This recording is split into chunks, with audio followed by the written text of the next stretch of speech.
Bonjour à tous. Bonjour. Salut toute la famille. On est heureux de vous accueillir pour ce culte en ligne du dimanche 27 juin.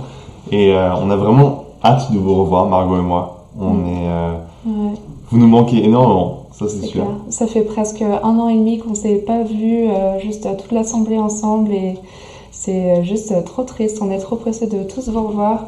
Je sais on sait qu'il y a même des nouveaux bébés qui sont nés qu'on n'a jamais rencontrés. Il y a des frères et sœurs qui se sont fait baptiser cette année qu'on n'a jamais rencontrés, des gens qu'on ne connaît pas. On est trop pressés de voir l'église juste 3 fois plus grande que quand on l'a laissée. Et ouais, c'est super encourageant et ouais, on est juste pressés de tous se revoir. Nous, dans le groupe étudiant, on a eu la chance de se voir tous les dimanches physiquement depuis plusieurs mois, presque 6 mois, je crois, un peu plus.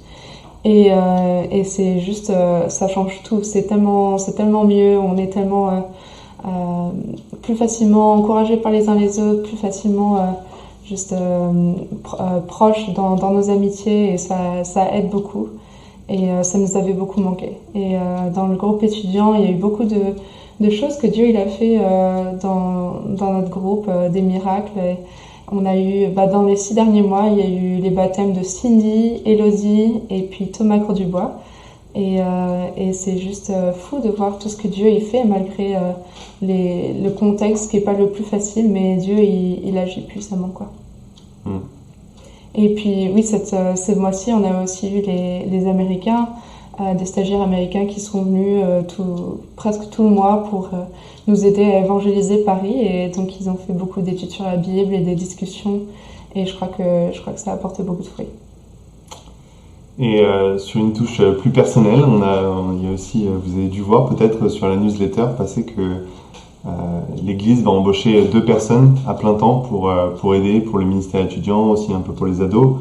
Et on aimerait vous dire que Margot et moi on est candidats, c'est quelque chose qu'on a dans le cœur depuis un certain temps, même bien avant qu'on se marie, on parlait déjà de ça, de nos rêves et de nos visions et pouvoir se donner à cette église qu'on aime vraiment et au ministère que Dieu nous donne, c'est vraiment quelque chose qui est dans notre cœur. Donc voilà, on est candidat et vous en saurez plus peut-être prochainement, mais priez pour ça, priez pour nous. Et voilà. Et donc j'aimerais lire un passage avec vous. Le dimanche, c'est quand même pour moi le moment où on se rassemble, on est ensemble et on loue notre Seigneur ensemble. Et c'est une atmosphère particulière, n'est-ce pas, de louer ensemble notre Dieu. Et le psaume 150, c'est Marco, si tu veux bien. Ça dit, louez l'Éternel, louez Dieu dans son sanctuaire, louez Dieu dans l'étendue céleste où éclate sa puissance. Louez-le pour son extraordinaire façon d'agir. Louez-le pour l'immensité de sa grandeur. Louez-le au son de la trompette. Louez-le avec le luth et la harpe. Louez-le avec le tambourin et des danses. Louez-le avec les instruments à cordes et la flûte. Louez-le avec les cymbales sonores. Louez-le avec les cymbales retentissantes. Que tout ce qui respire loue l'Éternel. Louez l'Éternel. J'ai hâte de louer notre Dieu avec vous tous, vraiment en physique.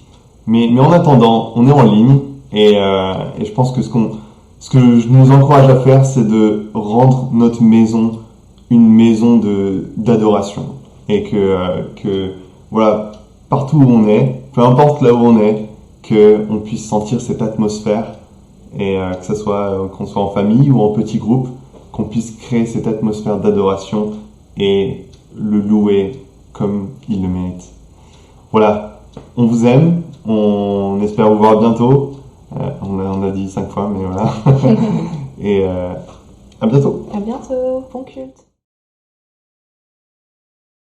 Torrent d'amour et de grâce, amour du Sauveur en croix, à ce grand fleuve qui passe, je m'abandonne et je crois. Je crois à ton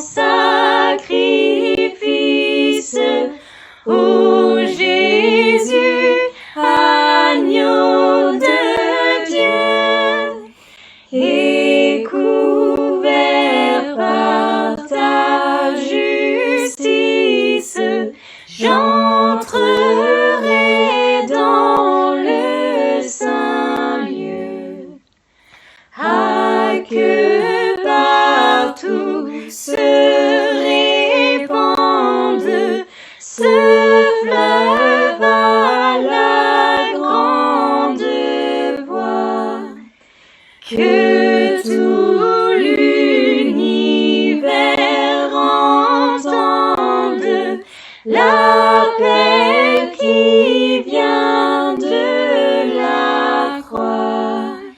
Je crois à ton sacrifice,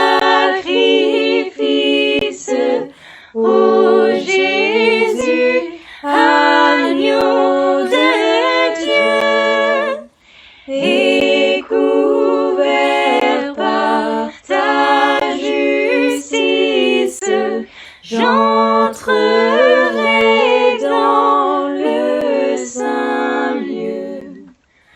Que toute âme condamnée, pour qui tu versas ton sang, soit au Père ramenée par ton amour tout-puissant. Je crois à ton sacrifice,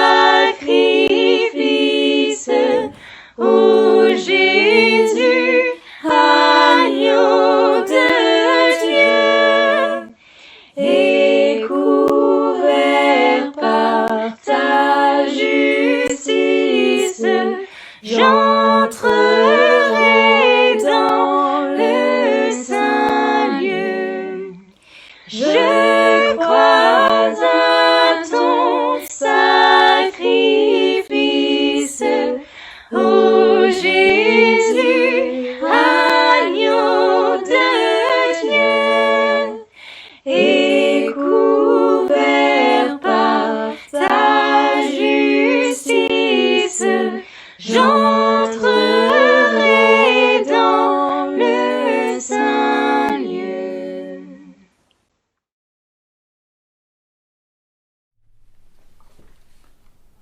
Bonjour à tous et bienvenue. On est dans la suite de notre étude du livre de Romains. Et aujourd'hui, on va faire Romains 14 et le début du chapitre 15. Donc, j'espère que vous allez bien. On est en train de voir le bout du tunnel de cette pandémie. On espère qu'on va pouvoir se retrouver tous ensemble quelque part. Pour l'instant, j'ai un peu du mal à trouver un lieu, mais on continue à prier, on continue à chercher. Au niveau des vaccins, moi j'ai eu ma deuxième dose il y a exactement 2 semaines. Donc voilà, maintenant j'ai fait mon parcours vaccinal complet. Donc je me sens en sécurité. Bon, je dois avouer que j'ai eu quelques effets secondaires quand même, hein, pour chacune des 2 doses pendant plusieurs heures. J'étais vraiment faible, je frissonnais, alors qu'il faisait très chaud dehors, j'étais sur mon canapé avec mes 2 couvertures. Mais voilà, en tout cas, on va parler de la faiblesse aujourd'hui. Et c'est vrai que j'ai des convictions fortes sur l'efficacité du vaccin. Mais je comprends aussi que tout le monde ne peut pas partager mon avis, mais moi j'ai l'impression que ce vaccin va déjà me protéger contre des formes graves de cette maladie de Covid-19. J'ai l'impression de faire ma part aussi pour éviter la propagation du virus, donc de faire un effort collectif. Mais je suis aussi conscient que on voit qu'il y a beaucoup d'argent qui est gagné par les laboratoires pharmaceutiques qui produisent ces vaccins, que ces laboratoires ont une influence très forte sur les politiques qui prennent les décisions. Donc je peux comprendre qu'on puisse avoir des doutes. Je peux aussi comprendre que moi j'ai quelques effets secondaires. On ne maîtrise pas forcément tous les effets secondaires pour tout le monde, ni dans la durée. Donc c'est vrai qu'il y a quand même aussi un risque à ce niveau-là. Mais bon, moi c'est un débat dans lequel j'ai l'impression d'avoir fait ma recherche personnelle. Je me sens fort dans mes convictions. Mais je peux penser parfois que ceux qui n'ont pas les mêmes convictions que moi sont un peu plus faibles. Mais quand on n'a pas la même opinion, on peut se sentir fort et ne pas considérer ceux qui sont un peu plus faibles. Et ça, c'est tout le sujet de Romains 14 et 15. C'est garder l'unité alors, dans l'Église, malgré les différences d'opinion. Et quand on étudie l'épître romain, évidemment les chapitres 14 et 15, on est toujours dans le contexte de l'amour, l'amour les uns pour les autres, parce que l'évangile, la bonne nouvelle, c'est la base de notre vie. C'est une vie nouvelle en Christ. On veut imiter l'amour de Jésus.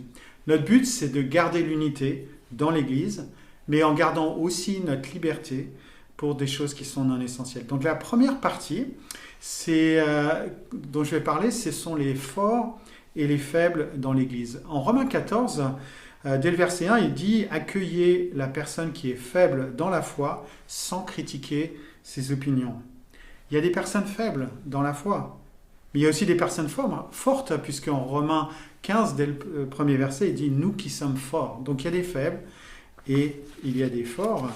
Et ici, je pense que Paul parle des Juifs qui sont devenus chrétiens, qui voulaient garder certaines traditions, alors que les chrétiens non-juifs ne voyaient pas trop l'intérêt de ces traditions. Et dans notre contexte et dans notre Église, dans notre assemblée aujourd'hui, on peut avoir des groupes ou des personnes qui ont une culture, une habitude différente et qui peuvent même être offensés par certaines pratiques. Il y a ceux qui sont plus faibles dans la foi, d'après ce que dit l'apôtre Paul. Mais mon expérience, c'est qu'on est fort et faible à tour de rôle. Ça dépend des sujets. Moi, si je suis faible dans un sujet, j'ai besoin que ceux qui sont forts gardent leur respect, gardent leur amour pour moi. Par contre, si je suis fort, je dois veiller à ne pas offenser celui qui est faible. Alors, par exemple, il y a des exemples comme l'argent. Pour moi, l'argent, c'est juste un talent à utiliser le mieux possible, avec générosité. Mais je comprends que certains peuvent penser que le chrétien doit plutôt être pauvre et reconnaître son besoin de Dieu. Manger du porc. Si quelqu'un a été converti comme chrétien, qui vient d'une culture juive ou musulmane et qui, selon sa conscience, il a vraiment du mal à manger du porc, je dois respecter ça. Je ne dois pas juger. Paul ici, il se positionne comme le frère fort, comme il dit en Romains 15, verset 1, comme celui qui a raison. Si je prends l'exemple du porc, moi je peux lire les versets en Acte 10 qui dit que rien de ce qui peut se manger n'est impur. Le Seigneur l'a dit à l'apôtre Pierre 3 fois, qu'aucun animal n'est impur à manger. Pourtant, ce n'est pas une question de salut. Alors pourquoi est-ce que j'imposerais à mon frère ou à ma soeur qui est un peu plus faible sur le sujet? Il y a des sujets sur lesquels peut-être que je suis un peu plus faible. Par exemple, le sabbat. Moi, je trouve beaucoup d'arguments, effectivement, d'arguments bibliques, et je respecte ceux qui décident de faire un sabbat, c'est-à-dire de prendre une journée pour se concentrer sur leur famille, sur leur relation avec Dieu. Bon, moi, je ne le mets pas en pratique personnellement, et je suis peut-être un peu faible sur le sujet, et j'apprécie que celui qui est fort sur ce sujet et qui le met en pratique ne me juge pas par rapport à ça. Ce que Paul dit, c'est que quand on est fort, c'est qu'on a une meilleure connaissance des Écritures, peut-être une plus grande expérience personnelle, mais être fort ne nous autorise pas à écraser celui qui est faible dans sa conscience ou à juger celui qui ne respecte pas le sabbat, par exemple. Et ce qui doit nous guider, c'est des principes de liberté, de conscience et d'amour les uns pour les autres, et surtout de suivre l'exemple de Jésus. Parce que dans la suite de Romains 14, au verset 4, il dit qu'il demeure ferme dans son service où qu'il tombe, cela regarde son maître. Et notre maître, c'est qui? C'est le Seigneur, c'est Jésus. Et tout dépend des raisons pour lesquelles on fait les choses. Au verset 6, il dit « Celui qui attribue de l'importance à un jour particulier le fait pour honorer le Seigneur. Celui qui mange de tout le fait également pour honorer le Seigneur. » Le but, c'est d'honorer le Seigneur. Et on ne doit pas oublier, comme il nous rappelle au verset 11, « Moi le Seigneur vivant, je l'affirme, tous les humains se mettront à genoux devant moi et tous reconnaîtront Dieu publiquement. » À la fin ultime, on va être faible, on va être à genoux devant le Seigneur. Et le problème de ceux qui se sentent forts dans leur conscience, c'est qu'ils ont tendance à s'imposer sur ceux qui n'ont pas des convictions aussi fortes. Et justement, Romains 15, ça s'adresse aux forts, et on est, comme je disais tout à l'heure, à tour de rôle, on est fort et faible. Les forts et les faibles dans l'Église. La deuxième partie, je voudrais parler d'autorité et de vulnérabilité. Je vais parler du lien entre être fort et être faible, mais aussi entre l'autorité qu'on doit rechercher, au moins l'autorité sur sa propre vie, ne pas être esclave de notre chair, d'avoir la capacité de décider pour notre propre vie, et la vulnérabilité qui va avec. En Romains 15, à partir du verset 1, Paul nous dit « Nous qui sommes forts, nous avons le devoir de supporter les faiblesses de ceux qui ne le sont pas, et de ne pas rechercher ce qui nous plaît. Que chacun de nous cherche à plaire à son prochain pour son bien, en vue de le faire grandir dans la foi. En effet, Christ n'a pas recherché ce qui lui plaisait, mais comme il est écrit, les injures de ceux qui t'insultent sont tombées sur moi. » Et notre vie a tendance à être contrôlée parce que nous avons peur de perdre. Si on accepte celui qui est faible, alors on a peur de perdre nos convictions, par exemple. Si on veut renoncer au péché, on a peur de perdre certains plaisirs. Des fois, on a simplement peur de perdre la vie, on a peur du danger. Mais parfois aussi, on a peur d'agir parce qu'on a peur de se tromper ou on a peur du jugement des autres. Mais comme Olivier l'a très bien conclu la semaine dernière, et si nous faisions de l'Éternel nos délices? Si nous regardions ce qu'on peut gagner plutôt que de regarder ce qu'on peut perdre? Alors comment est-ce que l'autorité et la vulnérabilité sont-elles liées? Je crois qu'elles sont liées par la prise de risque, par le fait de ne pas chercher ce qui nous plaît, ce qui est confortable, mais rechercher à faire le bien, même s'il y a un risque. Je vais vous raconter une petite histoire qui nous est arrivée il y a quelques années. On était au karting pour l'anniversaire de Sonia. Bon, on fait très rarement ça, ou même jamais ça, mais on l'a fait une fois. Voilà, c'était fun. Et on attendait notre tour de piste. Et Sonia vient me chercher parce qu'il y avait un homme qui était à terre, victime d'un malaise, visiblement. Elle me dit, toi qui es secouriste, tu devrais l'aider. Alors bon, il y a une partie de moi-même qui dit, oui, elle a raison, j'étais formé pour ça, j'ai fait des cours de secourisme, faut que j'y aille. Mais il y avait une autre partie qui avait un peu peur, qui dit, il y a déjà des gens autour, je ne veux pas gêner. Ou, je suis pas trop sûr que je sais quoi faire, mais donc j'ai pas vraiment beaucoup d'expérience en secourisme. Il y a peut-être des gens plus compétents que moi, mais bon, finalement j'y vais. J'arrive, l'homme est à terre, il est en PLS, c'est-à-dire en position latérale de sécurité, et c'est ce qu'il faut faire quand quelqu'un a perdu connaissance, on le met sur le côté. Je m'approche et je regarde, je vérifie quand même sa respiration, et je me dis, ce gars-là, il ne respire pas. La personne qui l'avait mis en PLS était partie chercher un défibrillateur, mais là je regarde, je le mets sur le dos pour vérifier vraiment s'il ne respirait pas, et je vois qu'il devient tout bleu, et je me dis, il faut absolument commencer immédiatement un message cardiaque. Donc je dis ça à voix haute à ceux qui s'entourent, il est en arrêt, il faut masser. Il y a deux de ses amis qui se précipitent et qui proposent de masser, donc je les laisse faire, mais je reste un peu sur le côté, au sol, et je regarde ce qui se passe, et je leur donne un petit conseil. Je compte déjà, parce qu'il faut faire 30 compressions suivies de 2 insufflations, et on recommence 30 compressions, 2 insufflations. Et le gars qui fait les compressions, je lui dis, allez, un tout petit peu plus rapide tes compressions, c'est un petit peu moins d'une seconde par compression. Un peu plus fort, peut-être aussi les compressions pour voir vraiment, parce que j'étais bien placé pour observer. Et le gars, il m'écoute, il suit mes conseils, il est dans l'action, je suis dans l'action avec lui. Et quelque part, j'ai cette autorité qui vient du fait qu'on est dans la bataille ensemble. On recommence les cycles et le défibrillateur arrive. Je prends le défibrillateur, je l'ouvre, je sors les électrodes. Et là, les électrodes ne ressemblent pas du tout à ce que j'ai l'habitude de voir. D'habitude, il y a 2 électrodes. On en met une là, une sur...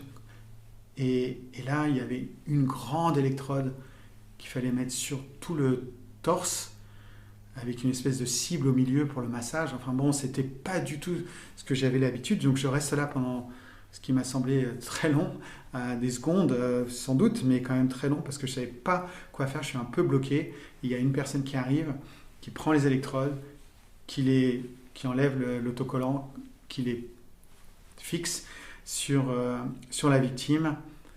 Le défibrillateur fait une mesure, un premier choc, deuxième mesure, un deuxième choc, et il se met à tousser violemment et à reprendre sa respiration. Et à ce moment-là, le SAMU arrive et prend le relais. Le gars était sauvé. Et ça, c'est super. Mais moi, j'étais un peu concentré sur moi-même. Je me dis, j'aurais pu faire ça mieux. C'était n'importe quoi avec les électrodes. J'ai raté quelque part. Mais dans cette situation, ce que je retiens, c'est que j'ai pris un risque. J'ai pris un risque en décidant d'agir, alors que bon, je ne maîtrisais pas du tout l'ensemble de la situation. J'ai pris un risque émotionnel parce que le gars, il a survécu, mais il aurait pu très bien ne pas survivre. Et j'aurais pu, pendant toute ma vie, me dire qu'est-ce que j'ai raté, quelqu'un d'autre aurait pu mieux faire, etc. Et j'ai pris un risque émotionnel. Mais en prenant ce risque, j'ai gagné en autorité. Parce que si jamais ça devait arriver à nouveau, je serais plus confiant, plus compétent. Et donc, cette autorité, elle ne vient pas d'un titre ou d'un rôle ou même d'un diplôme de secourisme. L'autorité, elle vient de cette prise de risque. Et j'ai trouvé récemment cette citation d'un président américain, qui s'appelle Theodore Roosevelt, qui disait « Ce n'est pas le critique qui compte, pas l'homme qui montre comment l'homme fort se trompe, ou comment celui qui agit aurait pu mieux faire. Le mérite revient à l'homme qui se trouve réellement dans l'arène, dont le visage est marqué par la poussière, la sueur et le sang, qui s'efforce vaillamment, qui se trompe, qui échoue encore et encore, qu'il n'y a pas d'effort, car il n'y a pas d'effort sans erreur et sans échec. Mais qui s'efforce réellement d'être dans l'action, qui connaît les grands enthousiasmes, les grandes dévotions, qui se dépense dans une bonne cause, qui, au mieux, connaît à la fin le triomphe de la haute réalisation, et qui, au pire, s'il échoue, au moins échoue en osant grandement, afin que sa place ne soit jamais avec ces âmes froides et timides qui ne connaissent ni la victoire ni la défaite. Et pour moi, c'est Jésus qui est l'exemple suprême de la vulnérabilité et de l'autorité. On voit en Philippiens 2, au verset 7, que Jésus a renoncé à tout ce qu'il avait, y compris sa position divine, sa propre autorité, et même sa propre vie, mais il a été élevé à la plus haute place. Jésus est descendu dans l'arène. Son visage a été marqué par la poussière, la sueur et le sang. Et notre problème à tous, et moi le premier, c'est qu'on recherche une autorité qui peut parfois prendre la forme de l'indépendance. « Oh, j'ai pas besoin de Dieu. » Ou de la recherche de son propre will, de son propre plaisir. Rechercher ce qui me plaît. Je peux faire ce que je veux. Pourquoi je ne pourrais pas faire ce que je veux? Ou l'autorité sur les autres. Pas avoir conscience qu'on peut être fort ou faible, tour à tour. Et en tout cas, ce qu'on recherche en général, c'est le sentiment d'être en contrôle. Et ça ne date pas d'hier. Adam et Ève avaient toute autorité sur la création, sauf une chose, ils avaient l'interdiction de manger des fruits de l'arbre qui était au centre du jardin. Ils étaient motivés par la crainte de Dieu, ils avaient peur de mourir, ils ont respecté cette interdiction jusqu'à ce que le diable mette un doute en leur disant « Vous serez comme Dieu, vous aurez le contrôle ». Et toute la culture de notre société, une culture contre laquelle on doit lutter quotidiennement, ça nous pousse à rechercher ce contrôle parce qu'on pense que c'est ça l'autorité. Mais Dieu nous dit que on ne doit pas chercher cette autorité-là, ou cette forme d'autorité-là, le contrôle. En 1 Corinthiens 3, versets 21 à 23, il dit « Ainsi personne ne doit fonder sa fierté sur des êtres humains, car tout vous appartient, Paul, Apollos ou Pierre, le monde, la vie, la mort, le présent ou l'avenir. Tout est à vous, mais vous, vous appartenez au Christ, et le Christ appartient à Dieu. » Donc en conclusion, pour aujourd'hui, je veux vraiment vous encourager à chercher la bonne autorité, celle qui vient de l'exemple de Jésus. Et agissez, faites quelque chose pour votre prochain, pour l'Église, même si vous vous trompez. Dans les Béatitudes, en Matthieu 5, verset 5, Jésus dit « Heureux ceux qui sont doux, car ils recevront la terre en héritage. » Et Jésus il fait référence à un psaume, le psaume 37, et ceux qui sont doux, c'est aussi ceux qui sont malheureux, ceux qui sont faibles. Et pourtant, la promesse, c'est de recevoir la terre en héritage. L'autorité suprême, c'est Jésus. Jésus a renoncé au contrôle et grâce à ça, il a eu un impact éternel sur le monde entier. Moi, je veux aussi avoir un impact. Pas sur le monde entier, mais je veux imiter Jésus. Imiter son exemple d'autorité. Et cet exemple d'autorité vient avec une extrême vulnérabilité. Ses actions, sa soumission, ses émotions, tout ça c'est un exemple de vulnérabilité que je veux chercher à imiter. Et bon, ça peut sembler étrange, on veut chercher à imiter la vulnérabilité pour avoir de l'autorité dans mes actions. La deuxième chose, c'est que si vous êtes fort, alors supportez les faiblesses de ceux qui sont faibles. Soyez patient, relisez 1 Corinthiens 13 si nécessaire, l'amour est patient. Si vous êtes fort, alors recherchez la faiblesse, la vulnérabilité, l'humilité, même si c'est complètement contraire à notre intuition et à notre tendance naturelle. Et je vais vous laisser avec ce verset en 2 Corinthiens 12, verset 10. C'est pourquoi je me réjouis des faiblesses, des insultes, des détresses, des persécutions et des angoisses que j'endure pour le Christ, car lorsque je suis faible, c'est alors que je suis fort. Merci pour votre attention.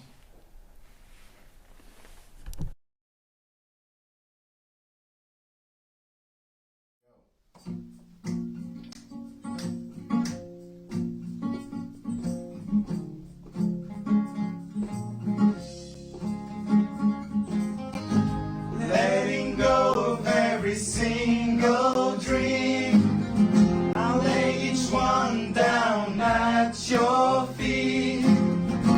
Every moment of my wandering never changes what you see. I try to win this war, I confess. My hands are weary, I need your rest. Mighty warrior, king of the fight. No matter what, I face you by my side. When you don't move the mountains, I'm needing you to move.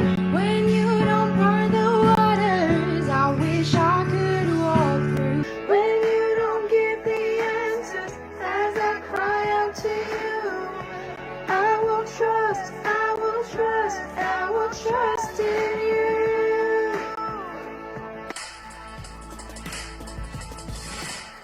Truth is, you know what tomorrow Brings, There's not a day ahead you have not seen. have not seen. So in all things, be my life and breath. I want what you want, Lord, and nothing less. When you don't move the mountains, I'm needing you to move. When you don't part the water, I wish I could walk through. When you don't give the answers as I cry out to you, I will trust. I will trust in you. trust in you.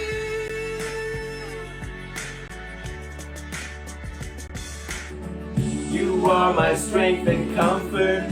You are my steady hand. You are my firm foundation, the rock on which I stand. Your ways are always higher. Your plans are always good. There's not a place where I'll go. You've not already stood.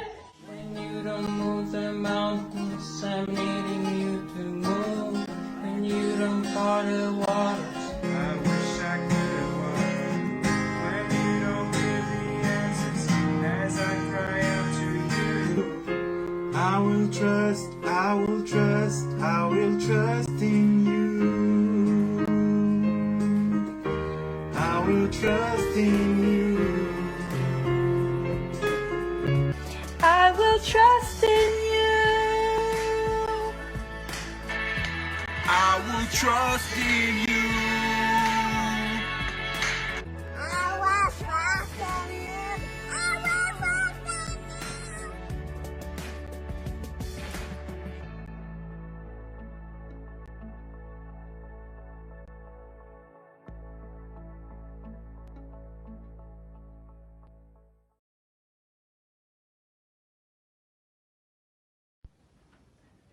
Bonjour à tous, je porte mon cadeau d'anniversaire de l'église de Bordeaux et Étienne et Annick, très touchés de pouvoir représenter l'équipe de foot là-bas.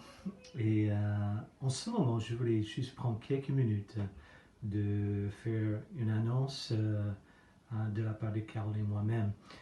Il y a 10 ans, peut-être vous savez, mais on avait commencé un dialogue entre l'Église de Paris et l'Église de Boston concernant la possibilité que Carole et moi viennent fortifier et encourager l'Église ici.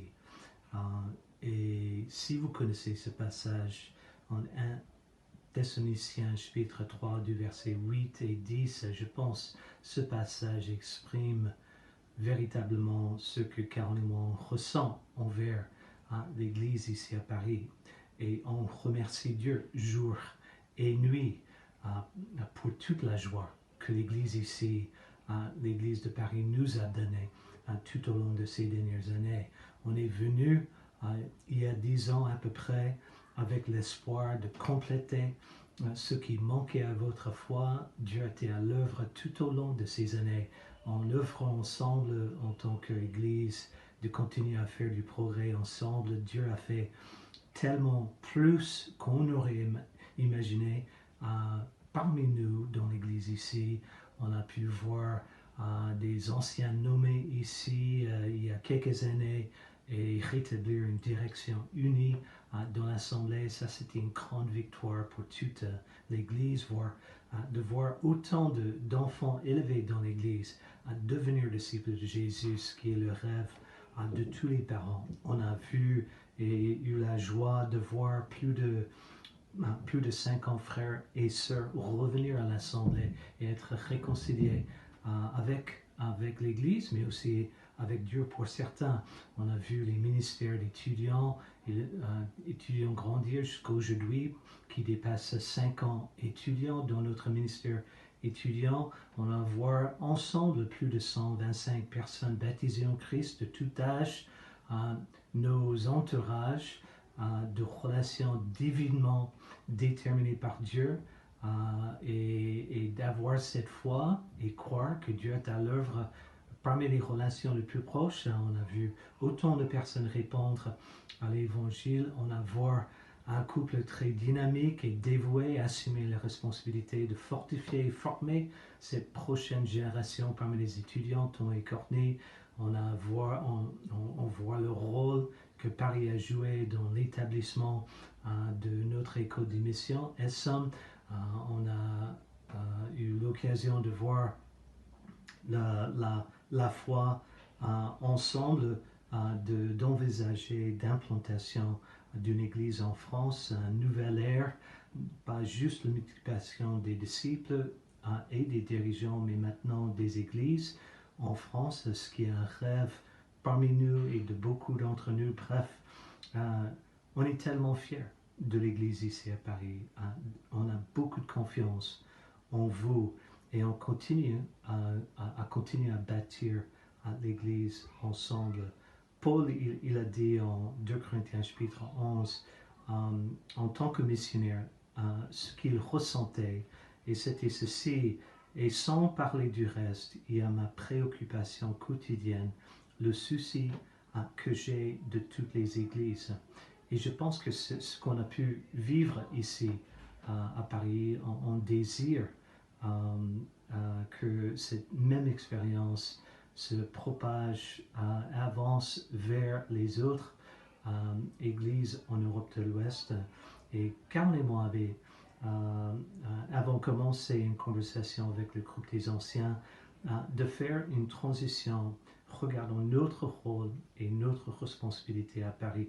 On désire rester à Paris et faire partie de l'Église ici, mais on désire aussi faire une transition vers d'autres projets en Europe. On pense qu'il est temps qu'on fasse de la place ici pour d'autres personnes très capables dans l'Église de Paris à assumer davantage la responsabilité d'avoir une voix devant l'Assemblée.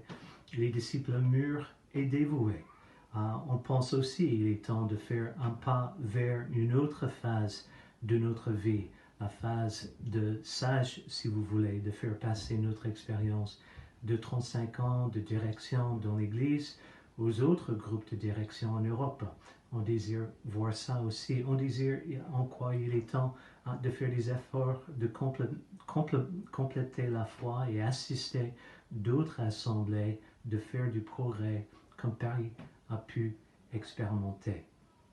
Alors, ce qu'on voulait communiquer ce matin, c'est en ce moment, on désire faire une transition juste de notre rôle et de nos responsabilités. Et on voulait commencer cette conversation. On n'a pas un plan de transition en place, pas encore. On a les 6 prochains mois à continuer à discuter ensemble et prier ensemble et demander une sagesse collective pour l'avenir de l'Assemblée. Mais on voulait commencer ce dialogue en communiquant notre désir de faire une transition vers d'autres projets en Europe de l'Ouest, mais de continuer à rester ici dans l'Église de Paris en qui on a tellement confiance et pour qui on éprouve tellement d'affection. Allez, bon dimanche et à bientôt.